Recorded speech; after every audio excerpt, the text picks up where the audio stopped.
Peggy 12. Hey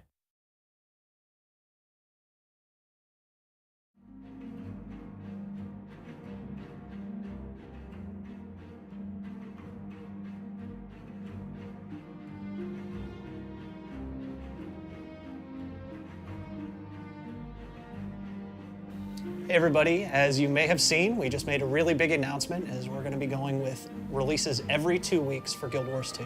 And I wanted to take a moment and talk to you a little bit about what that means in relation to Living World in Guild Wars 2. And take a look back at what you've seen in the last 6 months this year, and looking ahead to what you're going to see in the future with Living World releases. So, as you look back on what we've done this year, a lot of what we've done is very experimental. We had a very small team working on the content for the first 3 or 4 months of the year, trying out different little things for Living World releases. We've added another team on top of that in May who provided new content for South Sun Cove. But all of these teams, for the content that they built, they usually had about 4 to 5 weeks, maybe 6 weeks on a good release, to build the content that you would experience in that Living World release. And we're making a really big fundamental shift in the way that we produce this content going forward. So what we've done is we've actually created 4 Living World teams, and these teams will take turns rotating each month with who owns the releases to allow them enough time to build a lot of really exciting, compelling content. And with the things that our engineers have done to allow us to do releases every 2 weeks, it means that when one of these teams is shipping, it doesn't affect any of the other teams now. So they all can continue to work through one another as they all work together at the same time.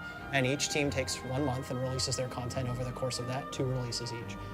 What that means in particular for the content that you're going to see in the future. In the past, we did a lot of temporary content, stuff that we would put in and it was small and we would take back out again, or we did festivals, which you're going to see again next year. The Super Adventure Box is a great release for us and something that we can bring back anytime we want to add another experience to the game. And we want to do more stuff like that, content that we can bring in for a special event and take back out again. We're going to have more festivals. And you'll see us run festivals again that we've run in previous years.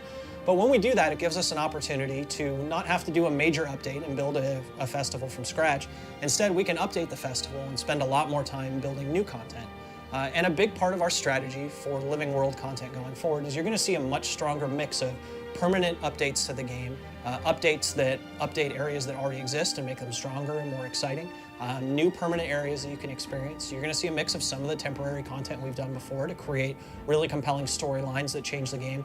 And you're going to see holidays and festivals like we've done in the past that will continue to expand each year and grow.